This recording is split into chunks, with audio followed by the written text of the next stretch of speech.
Sir আসসালামু আলাইকুম। ওয়ালাইকুম আসসালাম। ভালো আছো সবাই? স্যার আসসালামু আলাইকুম। আলহামদুলিল্লাহ। কেমন আছেন? আর ছেলে পেলে কই রে?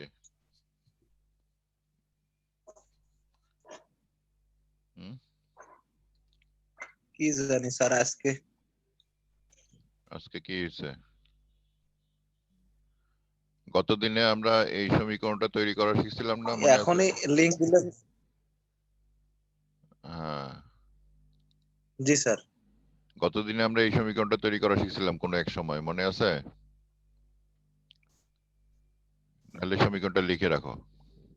জি স্যার একটু। d square psi divide by dx square 4 pi square lambda square psi।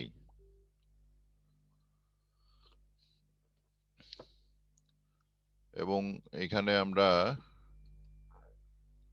ল্যামডার মান ভরবেগ ধরে বের করতে পারি। আচ্ছা, তোমাদের ক্লাস কয়টায়? 40-এ না 50-এ? স্যার 40-এ। হ্যাঁ, 40-এ। আমার রুটিনে দেওয়া আছে 50-এ, তাই সমস্যা পড়ে গেছে।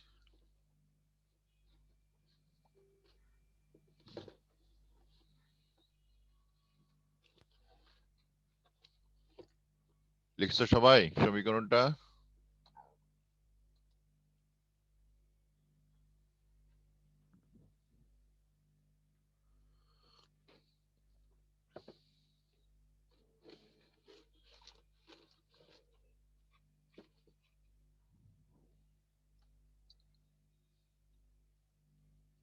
আচ্ছা, এখন দেখো আমাদের যে কাজটা আমরা আজকে শিখবো,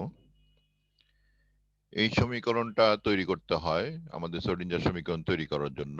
আমরা এখান থেকে আমরা শ্রোডিঞ্জার সমীকরণ পাই। কিভাবে পাই গতদিনে আমি দেখেছিলাম, আজকে ওটা নিচে আছে, পরে আমরা ওখানে যাব। তাই এখান থেকে আমরা দেখতে পাচ্ছি যে এই সমীকরণটা তৈরি করাটা হলো আমাদের মেইন কাজ। যদি এটা তৈরি করতে পারি তাহলে মোটামুটি সবই তৈরি করা যায়। আমরা গতদিন এটা শুরু করছিলাম সাইন থিটা দিয়ে, মনে আছে? A sine theta, psi equal to A sine theta দিয়ে শুরু করছিলাম। হ্যাঁ, আর আমরা এখানে এসে আমাদের সমীকরণ পাইছিলাম যে কি এর নাম, এটা এটা দুইটাই কিন্তু জাস্ট আমরা সমীকরণ তরঙ্গের বিভিন্ন প্যারামিটার সংযোজন করে আমরা এই ডিফারেন্সিয়েশন ফর্মে নিয়ে এসেছিলাম এবং এখানে ল্যামডা তরঙ্গ দৈর্ঘ্য নিয়ে এসেছিলাম। তো এটা তোমাদের মনে আছে আশা করি, এবং এটা যদি মনে না থাকে বাসায় বলছি প্র্যাকটিস করতে, বারবার প্র্যাকটিস করবে। এই সমীকরণটা নিয়ে আসতে পারলে বাকি কাজ আমাদের সহজ। তাহলে এখান থেকে শুরু করছিলাম, তোমরা ইচ্ছা করলে এই 2 নম্বর দিয়ে শুরু করতে পারো, ইচ্ছা করলে 3 নম্বর দিয়ে শুরু করতে পারো, ইচ্ছা করলে এইটা দিয়েও শুরু করতে পারো। যে কোনোটা দিয়ে শুরু করলেই হলো, কিন্তু ডিফারেন্সিয়েশন করে দেখাইতে হবে। শ্রোডিঞ্জার সমীকরণ তৈরির সময় এই ডিফারেন্সিয়েশন ছাড়া সমীকরণ থেকে ডিফারেন্সিয়েশন করা সমীকরণ পর্যন্ত যেতে হবে, কিন্তু শুরু করতে তুমি পারো যে কোনো জায়গা থেকে। তাহলে এগুলি শুরু করার বিষয়ে আমাদের কোনো সমস্যা নাই। তো এখন আমি যেটা আজকে করতে যাচ্ছি, আমরা আজকে বিভিন্ন এই ফাংশন ব্যবহার করে এই সমীকরণটা তৈরি করা যায় কিনা দেখবো। যেমন সাই equal to A cos theta, আমি কিন্তু সাইন থিটা দিয়ে শুরু করছিলাম। আমরা যদি এ কস থিটা দিয়ে শুরু করি তাও কিন্তু আমি এই সমীকরণটা পাইতেছি, ধাপ একই রকম। হ্যাঁ, তাহলে ওই d square psi divide by d x square plus 4 pi square lambda square psi equal to 0। তার মানে যে কোনো একটা ফাংশন ব্যবহার করে আমি এটা পাইতে পারি। আমি আরেকটা ফাংশন ব্যবহার করব। হ্যাঁ, আমি যদি ই টু দি পাওয়ার থিটা দিয়ে শুরু করি, হ্যাঁ, e to the power theta দিয়ে শুরু করলেও দেখা যাচ্ছে যে আমি এই সমীকরণটা পাই কিনা, আমি পাইতেছি না। দেখো এখানে ই টু দি পাওয়ার থিটা দিয়ে শুরু করা যাবে না, মাইনাস চিহ্ন চলে আসছে। হ্যাঁ, কিন্তু আমার তো প্লাস চিহ্ন আসা লাগবে। তাহলে এই সমীকরণটা আমার ই টু দি পাওয়ার থিটা ব্যবহার করা যাচ্ছে না। তাহলে এখানে একটা প্রশ্ন করতে পারি যে শ্রোডিঞ্জার সমীকরণের জন্য ই টু দি পাওয়ার থিটা একটি উপযুক্ত ফাংশন নয়, ব্যাখ্যা করো। প্রশ্নটা লেখো। শ্রোডিঞ্জার সমীকরণ তৈরি করার জন্য ই টু দি পাওয়ার থিটা এক উপযুক্ত ফাংশন নয়।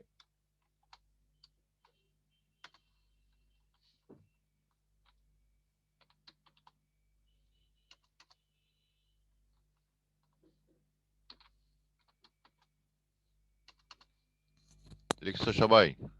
আমার এখানে লেখা যাচ্ছে না, কোনো একটা সমস্যা হয়েছে। শ্রোডিঞ্জার সমীকরণ তৈরি করার জন্য ই টু দি পাওয়ার থিটা কোনো উপযুক্ত ফাংশন নয়। তাহলে আমি এখন আরেকটা ফাংশন ব্যবহার করি, e to the power i theta.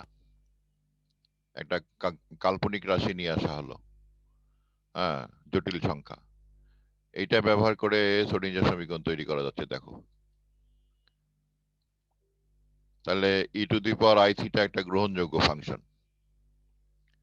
E to the power theta গ্রহণযোগ্য না হলেও e to the power i theta গ্রহণযোগ্য।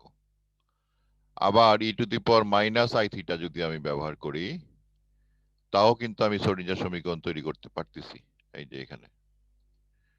তাহলে e to the power minus i থিটাও একটা গ্রহণযোগ্য function.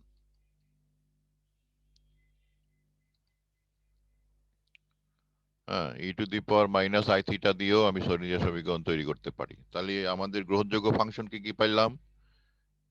Sign theta, cos theta, e to the power i theta, e to the power minus i theta. তাহলে আমরা একটু লিখে ফেলি কি কি গ্রহণযোগ্য ফাংশন আছে। হ্যাঁ, এটা একটু লিখে ফেলো। Sine theta, cos theta, e to the power i theta, e to the power minus i theta. Psi এর জন্য গ্রহণযোগ্য ফাংশন। তোমরা আমি ক্যামেরার সামনে তুলে ধরতেছি, এগুলি তোমরা লিখে ফেলো। সাই এর যোগ্য তরঙ্গ ফাংশন হিসাবে গ্রহণযোগ্য ফাংশন গুলো কি কি? Sine theta, cos theta, e to the power i theta, e to the power minus i theta. আবার e to the power plus minus i থিটাও আমরা গ্রহণ করতে পারি। E to the power plus minus i থিটাও গ্রহণ করা যায়। তা আমরা এই বিষয়গুলো একটু কেয়ারফুলি চিন্তা করব, হ্যাঁ। এবং আমরা এখানে আমি যে প্লাস মাইনাস আই থিটা দিয়েও সমীকরণ তৈরি করছি, দেখা যাচ্ছে যে আমি সমীকরণটা পাইতেছি। এবং এই যে ল্যামডা থেকে যে আমরা শ্রোডিঞ্জার সমীকরণ যে পাই, সেটা আমি গত দিনে দেখাচ্ছিলাম একবার, হ্যাঁ। আমি আবার আর ওটা রিপিট করতে চাচ্ছি না, কিভাবে ল্যামডা থেকে আমরা শ্রোডিঞ্জার সমীকরণ পাচ্ছি। তো এটা আমরা গত দিনে শিখছিলাম এবং আজকে ফাংশন গুলো বের করা শিখলাম, কি কি ফাংশন আমরা গ্রহণ করতে পারি। তাহলে এখান থেকে দুইটা প্রশ্ন হতে পারে। একটা হলো যে তোমার ই টু দি পাওয়ার থিটা বা e to the power x গ্রহণযোগ্য ফাংশন নয়, ব্যাখ্যা করো। আর তারপরে e to the power sine theta, cos theta বা e to the power theta i theta বা e to the power minus i theta বা e to the power plus minus i theta তরঙ্গ function হিসাবে গ্রহণযোগ্য function প্রমাণ করো বা ব্যাখ্যা করো। তাহলে এগুলি ব্যাখ্যা করতে গেলে শ্রোডিঞ্জার সমীকরণ তৈরি করে দিয়ে ব্যাখ্যা করতে হবে। তাহলে আমরা এটা গেল একটা, আমি স্থির সমীকরণ তৈরি করে কাজটা করছিলাম। এখন যদি আমরা চলতরঙ্গ সমীকরণ ব্যবহার করি, যেখানে সময় এবং স্পেস দুইটাই আছে। এই যে এই সমীকরণটায় সময় এবং স্পেস দুইটাই আছে, এবং এখানে একটা মনে রাখবে, চলতরঙ্গের ফাংশন ক্যাপিটাল লেটারে দেখানোই ট্রেডিশন। হ্যাঁ, সব বেশিরভাগ বইয়ে তাই করছে। খাতায় লেখার সময় সুবিধার্থে ক্যাপিটাল সাইনের পরিবর্তে আমি ফাই ব্যবহার করছি। হ্যাঁ, তোমাদের যেহেতু সাধারণ স্মল সাই লেখা, ক্যাপিটাল সাইটা একটু বোল্ড করে লিখতে হয়, এটা সবাই লিখতে পারবে না, এই জন্য আমি নিজে এখানে ফাই ব্যবহার করতেছি। তাহলে ফাই থেকে ফাই সমীকরণ ব্যবহার করে আমি শ্রোডিঞ্জার সমীকরণটা তৈরি করতে চাই। এটা কিভাবে করা হয় এখানে এই টেবিলের মধ্যে দেখানো আছে, তোমরা একটু লিখে নাও সবাই। এটা হলো চলতরঙ্গের সমীকরণ থেকে শ্রোডিঞ্জার সমীকরণ তৈরি করা। চলো শ্রোডিঞ্জার সমীকরণ মানে যেটা যে শ্রোডিঞ্জার সমীকরণটা চলতরঙ্গের জন্য। তরঙ্গ তো দুই ভাবে হয়, তোমরা জানো তো, একটা স্থির তরঙ্গ, একটা চল তরঙ্গ।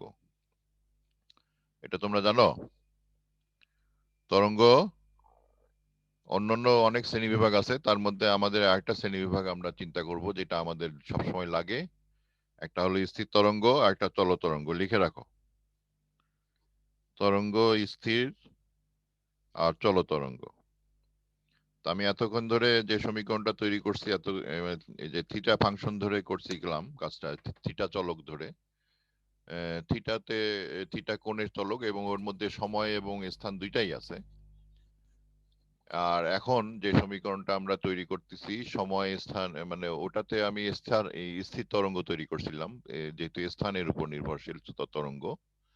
এখন আমরা চল তরঙ্গ চিন্তা করব। তো চল তরঙ্গের সমীকরণ, এই সমীকরণটা তৈরি করা একটু কঠিন। এটা আমি বই থেকে সরাসরি নিছি। আমি একটু আগেই বলছি যে যে কোনো তরঙ্গ সমীকরণ ব্যবহার করে আমরা কাজ শুরু করতে পারি।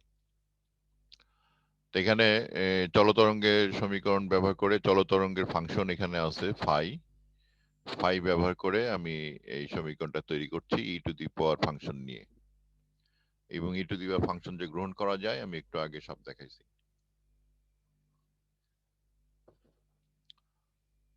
এটা তোমরা লিখে নিছো? লিখে না নিলে স্ন্যাপ নিয়ে রাখো, আর ভিডিও তো আমি তোমাদের গুগল ড্রাইভে, গুগল ক্লাসরুমে দিয়ে দিব। গুগল ক্লাসরুমে ঢুকো তো সবাই নাকি? গুগল ক্লাসরুমে কিন্তু এগুলি সব আছে, যতগুলো ক্লাস নিয়েছি।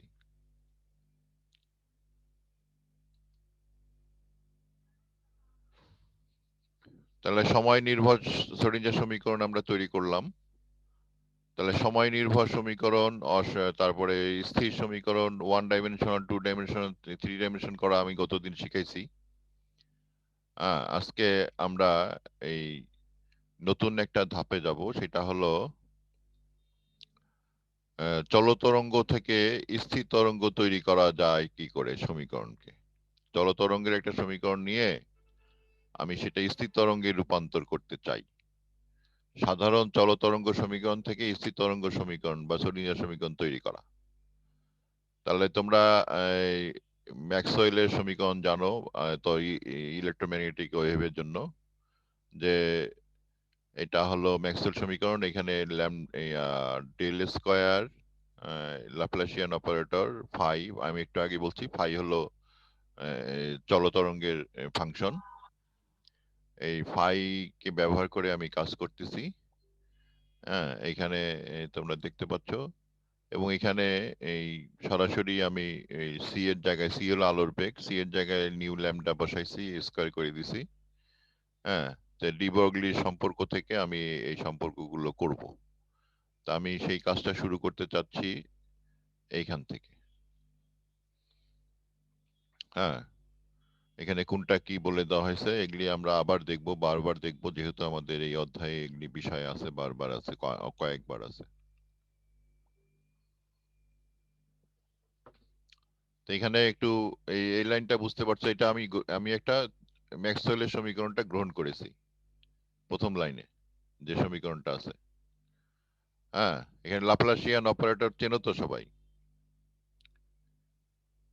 লাপ্লাসিয়ান অপারেটর চেনো তো? লাপ্লাসিয়ান অপারেটর হলো এই যে এটা সমষ্টিটা, এটা হলো লাপ্লাসিয়ান অপারেটর। এটা ডেল্টাটা উল্টো করে লিখতে হয়। ডেল্টা ত্রিভুজের বেস থাকে নিচে, আর এটার বেস থাকবে উপরে, লাপ্লাসিয়ান অপারেটরের। এবং এটা সমান হলো del square x, del x square, del plus del square del y square plus del square del z square. এটা সবাই লিখে নাও, কারণ এই অপারেটরটা আমাদের আজকে অনেকবার লাগবে।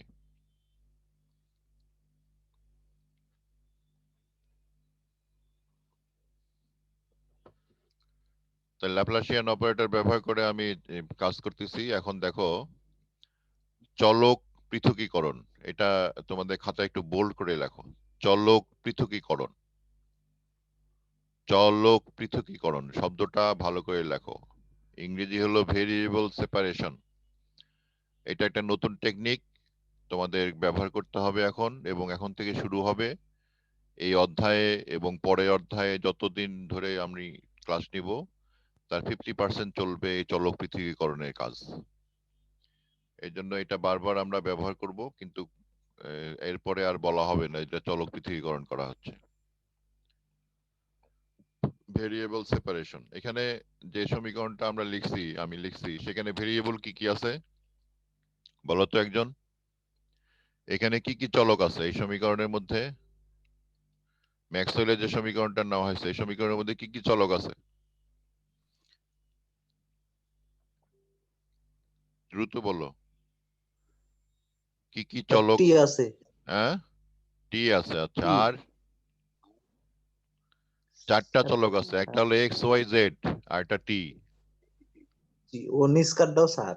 হ্যাঁ, এই যে ডেল এর মধ্যে তো এক্স ওয়াই জেডও আছে। এই যে এখানে দেখো, এখানে লেখা আছে ফাই ইকুয়াল টু এফ জি স্যার, জি স্যার। এক্স ওয়াই জেড, মানে চারটা চলক আছে।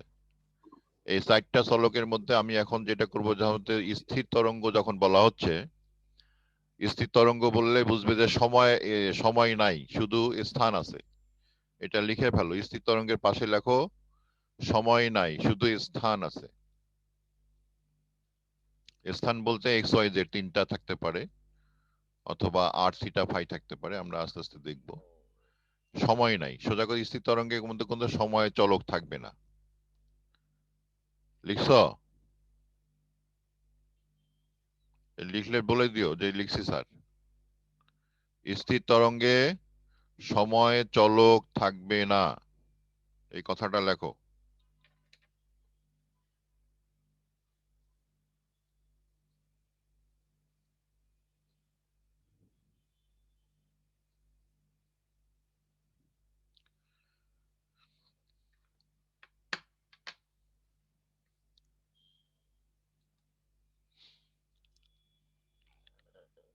তাহলে স্থির তরঙ্গের আমি তাহলে চলক পৃথকীকরণ করব। এখানে আমি করব কি, এক্স ওয়াই জেড এর ফাংশন সাই এবং সময়ের ফাংশন জাই, এই দুটোর গুণফল হিসেবে দেখাচ্ছি। ফাই ইকুয়াল টু সাই এবং জাই। এখান থেকে একটা ধারণা তোমাদের আসতেছে যে ওয়েভ ফাংশন, যে কোনো ফাংশন তার চলক নির্ভর স্বাধীন ফাংশনগুলোর গুণফলের সমান। হ্যাঁ, আমি আস্তে আস্তে তোমাদেরকে এই দিকে অভ্যাস করাচ্ছি যে যে কোনো ফাংশন তার উপাদান, যে ফাংশনগুলো বিভিন্ন চলকের উপর যে ফাংশনগুলো আছে তাদের গুণফল হিসাবে লিখতে হয়। এটা কখনো যোগ বা বিয়োগ বা ভাগ না, সবসময় গুণ। হ্যাঁ, ফাংশনগুলোর গুণফল হিসাবে যে কোনো ফাংশনকে লেখা যায়। তো একাধিক ফাংশন গুণ করলে আরেকটা ফাংশন পাওয়া যায়। এটা নোট দিয়ে রাখো পাশে, একাধিক ফাংশন গুণ করলে নতুন ফাংশন তৈরি হয়। তাহলে যে কোনো ফাংশনকে তার উপাদান চলকের ফাংশনে বিভক্ত করা যায় গুণ হিসাবে। এই যে আমি এখানে করছি ফাই ইকুয়াল টু সাই জাই গুণ করে দিছি। তাহলে এখানে ফাই হলো এক্স ওয়াই জেড এর ফাংশন, আর জাই হলো সময়ের ফাংশন। হ্যাঁ, এই দুটো আলাদা করে লিখলাম, এবং সময়ের ফাংশনটাকে আমি e to the power i theta দিয়ে দেখাচ্ছি। আই হলো √(-1), এবং কম্পাঙ্ক যদি নিউ হয় আমরা এই সম্পর্কগুলো ব্যবহার করতে পারি। এই তরঙ্গের জন্য যে সম্পর্কগুলো আছে, omega equal to theta by t equal to twice pi nu, তাহলে theta equal to twice pi nu t. এই টোয়াইস পাই নিউ টি আমি এই জায়ের জায়গায় বসাই দিলাম। তাহলে ফাই সমান কি দাঁড়াচ্ছে? হ্যাঁ, ফাই সমান, তাহলে নতুন ভাবে আসলো কি, ফাই সমান সাই, ফাই সমান হলো psi into e to the power twice pi i nu t. ইচ্ছা করলে তুমি এটাকে মাইনাস চিহ্ন দিয়েও দেখাইতে পারো, প্লাস মাইনাস চিহ্ন দিয়েও দেখাইতে পারতা, সাইন সাইন থিটা দিয়েও কাজ করতে পারতা, কস থিটা দিয়েও কাজ করতে পারতে, কোনো সমস্যা নেই। যে কোনো একটা সমীকরণ, আমি গ্রহণযোগ্য সমীকরণগুলো একটু আগে দেখাইছি যে গ্রহণযোগ্য ফাংশনগুলো কি কি হয়। এই গ্রহণযোগ্য ফাংশনের যে কোনো ফাংশন তুমি ইউজ করতে পারো, কোনো প্রবলেম হবে না। ইচ্ছা করলে বাসায় বসে করে দেখতে পারো। আমি e to the power i theta নিছি, তোমরা ইচ্ছা করলে e to the power minus i theta দিয়েও কাজ করতে পারো। হ্যাঁ, কিন্তু ই টু দি পাওয়ার থিটা নেওয়া যাবে না, ওখানে ওটাতে সমস্যা হয়। তাহলে প্রথম ডিফারেন্সিয়েশন করলে কি হবে, সময় সাপেক্ষে যদি একবার ডিফারেন্সিয়েশন করি তাহলে ডিফারেন্সিয়েশনের এই সাইয়ের মধ্যে তো সময় নাই, এটা সময়ের বাইরে যাবে।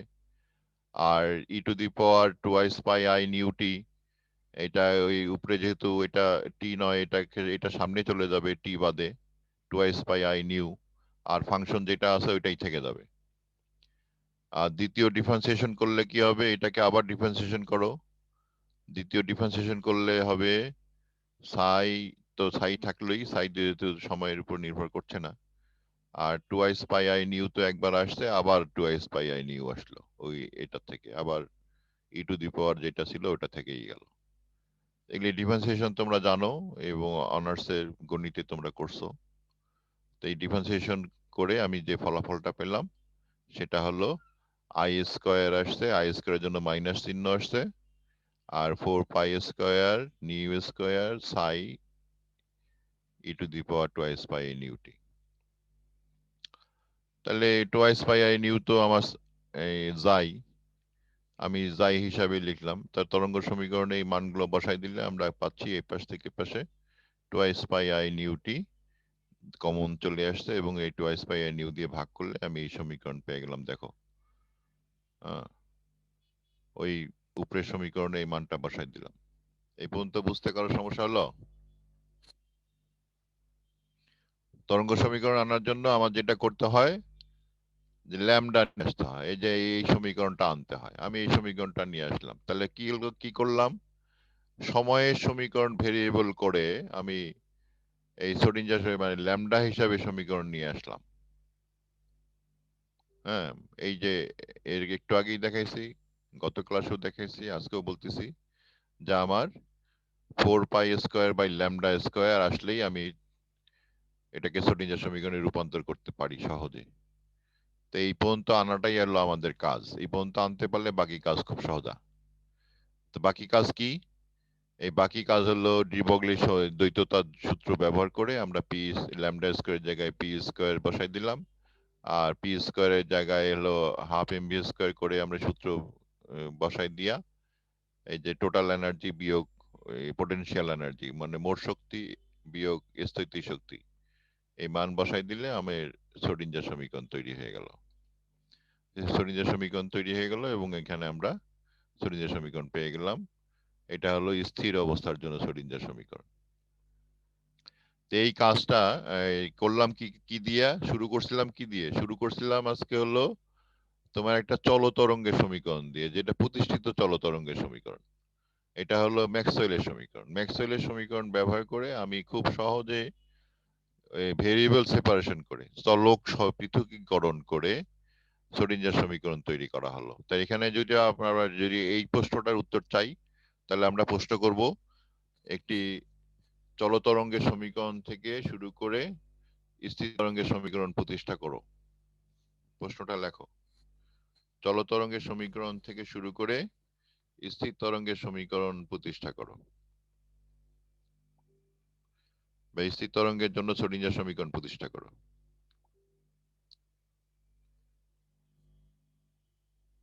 এখন আমরা চলতরঙ্গ আর স্থির তরঙ্গ একটু বুঝি। চলতরঙ্গ হলো আমি শব্দ করছি, শব্দ প্রবাহিত হয়ে আরেকজনের কানে যাচ্ছে। আমি শব্দ করছি যেটা, সেটা শব্দ তৈরি করাটা আমার গলায় যে শব্দ তৈরি হচ্ছে, দিস ইজ স্থির তরঙ্গ, আমার গলায় ভাইব্রেশন চলতেছে। আর শব্দটা যখন অন্যের কানে পৌঁছাচ্ছে, মাঝখানে যে কানে যখন গেল, কানের মধ্যে যে শব্দটা পৌঁছাইলো, কানের পর্দায় যে কম্পন তৈরি করলো, ওইটা স্থির তরঙ্গ। আর মাঝখানে যে উৎস থেকে সোর্স পর্যন্ত যাওয়ার যে পথটা, এটা হলো চলতরঙ্গ। তাহলে আমরা স্থির তরঙ্গ এবং চলতরঙ্গ আমাদের দৈনন্দিন জীবনে, ব্যবহারিক জীবনে সর্বত্রই আছে।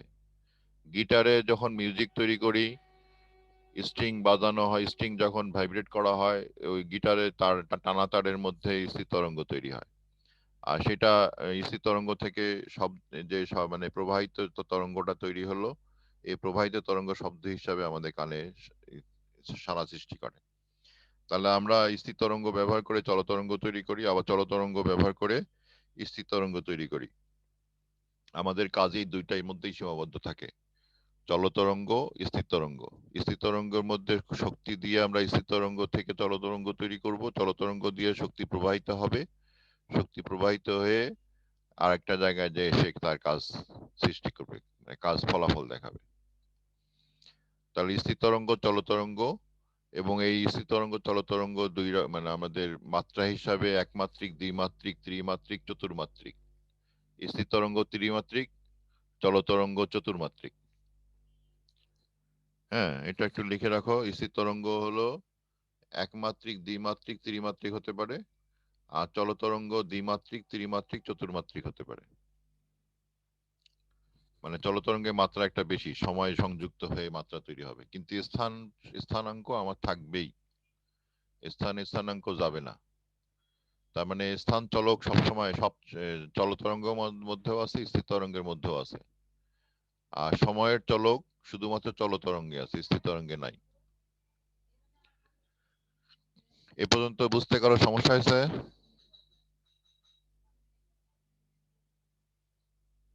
বলো। আমি নতুন জায়গায় যাব এখন, নতুন বিষয় শিখব।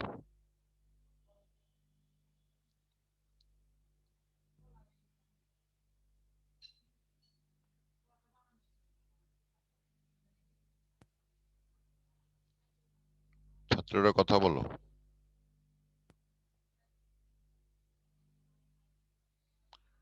কথা বলো দ্রুত।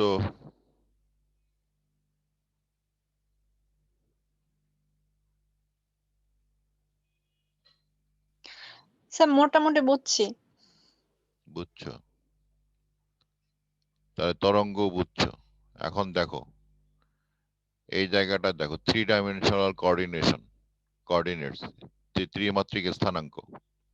ত্রিমাত্রিক স্থানাঙ্ক আমাদের হাতে আছে এক্স ওয়াই জেড, এবং উপরের দিকে আমরা সবসময় জেড অক্ষ নির্দেশ করি, আর আমাদের সামনে পিছনে ডানে বাঁয়ে যে অক্ষ সেটা হলো ওয়াই অক্ষ এবং এক্স অক্ষ, আর মাথার উপরের দিকে যে অক্ষ সেটা হলো জেড অক্ষ। লিখে রাখো খাতায়। মানুষের শরীরের মাথার উপরে নিচে হলো মাথার উপরে এবং পায়ের নিচের দিকে হলো জেড অক্ষ, আর ডান দিকে এবং বাঁ দিকে সামনে পিছনে হলো এক্স অক্ষ, ওয়াই অক্ষ। এটা একটা 3 ডাইমেনশনাল মডেল, দেখা যাচ্ছে ভিডিওতে। এটা জি স্যার দেখা যাচ্ছে। আমি বানাইছি 3 ডাইমেনশনাল মডেল।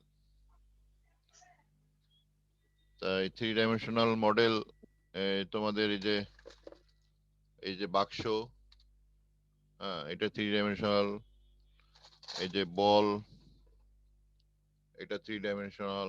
হ্যাঁ, তাহলে আমাদের যে এখানে যে কোঅর্ডিনেটের কথা বলা হচ্ছে, এখানে একটু পড়ে দেখো। জেড অক্ষ ধরা হয়, উপরের দিকে নির্দেশিত অক্ষকে জেড অক্ষ ধরা হয়, একে উল্লম্ব অক্ষ বলে। এর সাপেক্ষে 90 ডিগ্রিতে অবস্থিত তলকে বিষুবীয় তল বলে, ইকুইটোরিয়াল। বিষুবীয় কোন দিকে? কোমরের দিকে, মানুষের কোমরের দিকে হলো বিষুবীয়। এই তলে অবস্থিত অক্ষ দুইটি হলো এক্স এবং ওয়াই অক্ষ। হ্যাঁ, এই যে এখানে তোমাদের দেখানো হচ্ছে। আর এই তলে অবস্থিত এদেরকে বিষুবীয় অক্ষ বলে। তো বিষুবীয় অক্ষ কয়টা? দুইটা। আর অক্ষীয় অক্ষ কয়টা? একটা। এই অক্ষ তিনটি পরস্পরের সাপেক্ষে 90 ডিগ্রি কোণে অবস্থিত। এই অক্ষ তিনটি পরস্পরের সঙ্গে 90 ডিগ্রি কোণ সৃষ্টি করে। আমরা বিভিন্ন এখন দেখব, যে কোনো একটা বিন্দুকে যখন আমরা নির্দেশ করব অক্ষের মধ্যে, এই বিন্দুটা, এই যে এক্স ওয়াই জেড যে বিন্দুটা এখানে দেখা যাচ্ছে, এই যে এই বিন্দুটা থেকে এক্স তল এবং ওয়াই তলের উপরে যে প্রজেকশন বলতে বোঝানো হয় ছায়া, শ্যাডো। হ্যাঁ, উপর থেকে যদি আমি টর্চ লাইট ফেলি তাহলে সেটা শ্যাডো হবে, নিচের দিকে যাবে। এই প্রজেকশনকে বলা হচ্ছে কিউ বিন্দু। এই কিউ বিন্দু এক্স অক্ষের সাথে লম্ব হলে এবং ওয়াই অক্ষের সাথে লম্ব হলে, হ্যাঁ, সেটা এক্স অক্ষ এবং ওয়াই অক্ষ নির্দেশ করবে।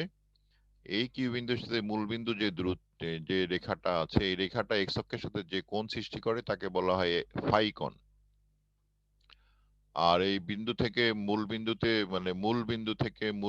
মূল যে বিন্দুটা আমি চিন্তা করছি ওই এক্স ওয়াই জেড বিন্দু, সেখান থেকে মূল বিন্দু যে রেখাটা আছে এই রেখার দূরত্ব হচ্ছে আর। আর এইখানে এই এই রেখার দূরত্বের সাথে জেড অক্ষের যে কোণ সৃষ্টি হয়েছে সেটা হলো থিটা কোণ। এটাকে জেনিথ কোণ বলে বা থিটা কোণ। আর বিষুবীয় কোণ মানে আমাদের দুইটা কোণ একটা আর দূরত্ব দিয়েও আমি এই বিন্দুটার স্থানাঙ্ক নির্ধারণ করতে পারি। তাহলে ত্রিমাত্রায় যে কোনো বিন্দুর স্থানাঙ্ক নির্ধারণ করার জন্য আমার দুইটা পদ্ধতি আছে। একটা হলো কার্টেসীয় পদ্ধতি এক্স ওয়াই জেড, আর একটা হলো পোলার পদ্ধতি আই আর থিটা ফাই। এবং আর থিটা ফাই বলতে কি বোঝায় এবং এক্স ওয়াই জেড বলতে কি বোঝায় আমি এখনই বুঝাই দিলাম তোমাদেরকে। আর এর মান হতে পারে 0 থেকে অসীম পর্যন্ত, মানে মূল বিন্দু থেকে অসীমের দিকে যেতে পারে। থিটার মান হতে পারে 0 থেকে 180 ডিগ্রি। হ্যাঁ, এই যে এখানে দেখো এটা 0 থেকে 180 ডিগ্রি পর্যন্ত হতে পারে। আর ফাই এর মান হতে 360 ডিগ্রি হতে পারে। 0 থেকে যে কোনো জায়গা থেকে শুরু করে 360 ডিগ্রি পর্যন্ত ফাই হতে পারে। হ্যাঁ, এখানে দেখানো হয়নি এটা, এই যে এই ছবিতে দেখানো হয়েছে, এই ছবিটা ভুল আছে, এখানে রো দিয়ে দেখাইছে এরা। এই ছবি দেখো, থিটা হলো জেড এর সাথে আমার যে রেখা আছে সেই রেখার মধ্যবর্তী কোণ। ফাই হলো তার যে প্রজেকশন তৈরি হয়েছে এক্স ওয়াই তলে, সেই প্রজেকশনের সাথে মূল বিন্দুর যে রেখাটা হবে তলের মধ্যে সেই রেখার সাথে ফাই এক্স অক্ষের যে কোণ, সবসময় এক্স অক্ষের সাথে চিন্তা করতে হবে। এবং এটা সর্বোচ্চ মান 2 পাই, সর্বনিম্ন মান 0। থিটা সর্বোচ্চ মান হলো পাই, সর্বনিম্ন মান হলো 0। থিটার কিন্তু আরেকটা মান হতে পারে -90 ডিগ্রি থেকে +90 ডিগ্রি পর্যন্ত একটা সীমা হতে পারে, সেটা এখানে লেখে নাই, আমি লিখছি। হ্যাঁ,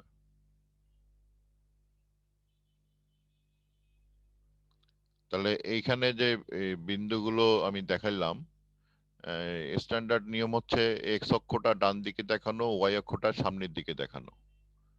কিন্তু তোমাদের বইগুলোতে সবাই এই যে এক্স অক্ষ এদিকে দেখাইছে, ওয়াই অক্ষ এদিকে দেখাইছে, তাও 90 ডিগ্রিতে অবস্থান করছে পজিটিভ দিকে। হ্যাঁ, তো এখানে দুইভাবেই দেখানো যায়, এইভাবেই দেখানো যায়, ওইভাবেও দেখানো যায়। তা আমার মতে এইটা দেখানো ভালো, এই যে এই ছবিটা, এইটা আমি পছন্দ করি। কারণ যে এক্স অক্ষ তাহলে আমার হিসাব নিকাশ সব সহজ হয়, পজিটিভ হয়। আর ওইভাবে দেখাইলে হিসাব করতে সমস্যা হয়। তো এইভাবে ছবিটা এঁকে নেওয়ার আঁকার চেষ্টা করবে তোমরা, x y z polar coordinate এবং কার্টেসীয় কোঅর্ডিনেটস। হ্যাঁ, এটা একটু ভালো করে তোমাদের বুঝতে হবে, কারণ যে আমাদের কিন্তু এইটাই তোমাদের পরবর্তী পড়া। তোমাদের বইয়ে যে এরপরে শ্রোডিঞ্জার সমীকরণের পরে যে কাজটা আছে সেই কাজটার জন্য এই অক্ষগুলো বোঝা খুব জরুরি। এটা না বুঝলে পরের কাজটা করতে পারবে না। তো এই জন্য এই ছবিটা আমি যেটা করছি, এই ছবিটা তোমরা বুঝবে এবং এই কোণগুলো এক্স ও এক্স এর এক্স কোনটা, ওয়াই কোনটা, জেড কোনটা, আর কোনটা, থিটা কোনটা, ফাই কোনটা, একটু এইগুলি খুব ভালো করে বুঝতে হবে। বুঝলে পরে সমীকরণ তৈরি করতে পারবে, নাহলে কিন্তু তোমার মুখস্থ করে যেতে হবে, মুখস্থ বিদ্যা ভালো না। এবং এদের মধ্যে যে সম্পর্কগুলা, এক্স এর সাথে সম্পর্ক, ওয়াই এর সাথে সম্পর্ক, জেড এর সাথে সম্পর্ক, তোমার এই কোণগুলো যদি ঠিক মতো নির্দেশিত না থাকে তাহলে এই সম্পর্কগুলো একটাও করতে পারবে না। তো এই সম্পর্কগুলো তোমাদের করতে হবে, এই সম্পর্কগুলো লিখে নাও বা দেখে নাও। হ্যাঁ, আমি তোমাদের জন্য একটা কাজ করতে চাচ্ছিলাম কিন্তু সময় মনে হয় নাই।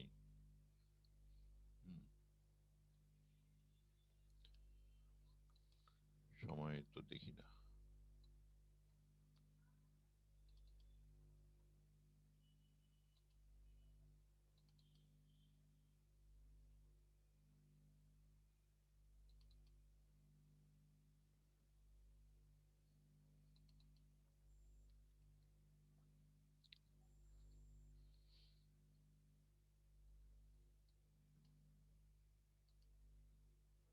তা আমরা এই বিভিন্নভাবে এই অক্ষগুলো এক্স অক্ষ, ওয়াই অক্ষ, জেড অক্ষ দেখবো, চিন্তা করব এবং তার সম্পর্কগুলো আমি বিবেচনা করব। এবং সম্পর্কগুলো এই যে এখানে বলছি যে তোমাদের এটা সীমা হলো এই থিটার সীমা হলো -90 থেকে +90 ডিগ্রি অথবা 0 থেকে 180 ডিগ্রি। হ্যাঁ, এবং এদের যে এক্স ওয়াই জেড এর যে সম্পর্কগুলো, এই সম্পর্কগুলো এইভাবে করা যায়। আমি তৈরি করে এখানে রাখছি, তোমরা ইচ্ছা করলে এই জ্যামিতিটা করতে পারো বাসায় বসে। হ্যাঁ, এই সম্পর্কগুলো আমাদের লাগবে। আর ডেল বাই ডেল এক্স কিভাবে del r by r theta phi এর সাথে সম্পর্কযুক্ত হয়, এটা খুবই একটা ক্লান্তিকর কাজ। এই জন্য কি করতে হবে, এই এক্স ওয়াই জেড বা কেন নাম আমাদের যে কার্টেসীয় স্থানাঙ্কে যে শ্রোডিঞ্জার সমীকরণ পাইছি, এই সমীকরণটাকে পোলার স্থানাঙ্কে করার জন্য মুখস্থ রাখতে হবে। এই জায়গাটা তোমাদের একটা বড় একটা বিষয়, মানে কয়েক পৃষ্ঠার একটা কাজ, মুখস্থ করে এক লাইনের মধ্যে ছেড়ে দিতে হবে। তার মানে এই যে সমীকরণটা যে আছে, এই যে এই সমীকরণটা, এই কার্টেসীয় স্থানাঙ্কের যে সমীকরণ, এই সমীকরণটা আমাদের পোলার আর থিটা ফাই এ ট্রান্সফার করতে হবে।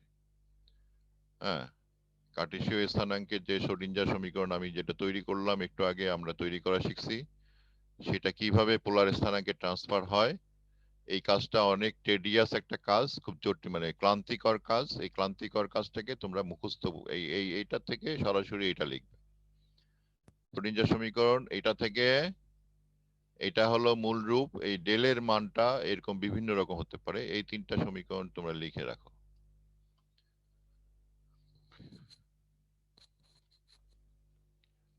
নিচের সমীকরণটা লিখতে অনেক সময় লাগবে, কারণ যে এটা তোমাদের বইয়ে দেওয়া আছে, দেখে নিও।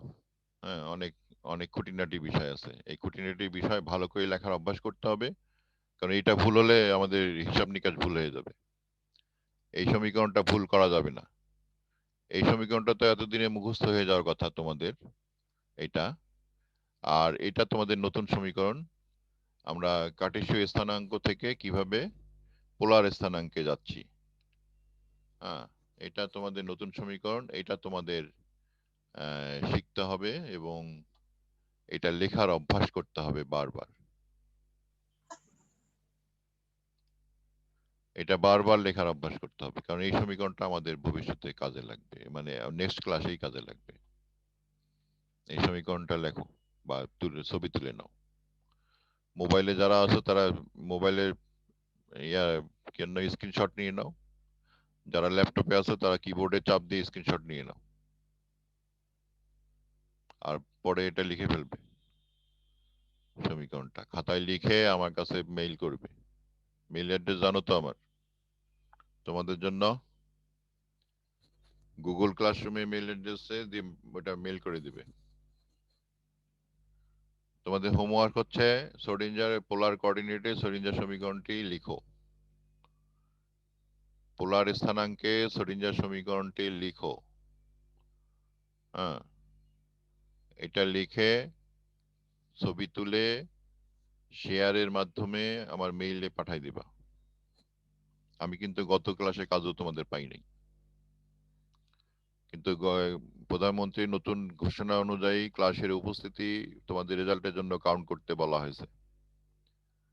তাহলে এটা তোমরা মাথায় রাখবে, তোমাদের ক্লাস উপস্থিতি রেজাল্ট গণনায়, রেজাল্ট তৈরি করতে কাউন্ট করা হবে। নতুন ঘোষণা দিয়েছে প্রধানমন্ত্রী গত মিটিং এ, গত সোমবারে মনে হয়। এই অনুযায়ী আমরা সেই অনুযায়ী নির্দেশনা এখন আসবে। তোমাদের ক্লাসের উপস্থিতি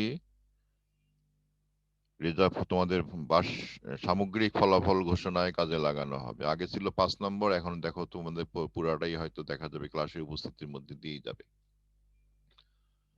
আর হোমওয়ার্ক দিচ্ছি, হোমওয়ার্ক গুলো করে জমা দিলে হোমওয়ার্কের নাম্বারও তোমরা পাবে।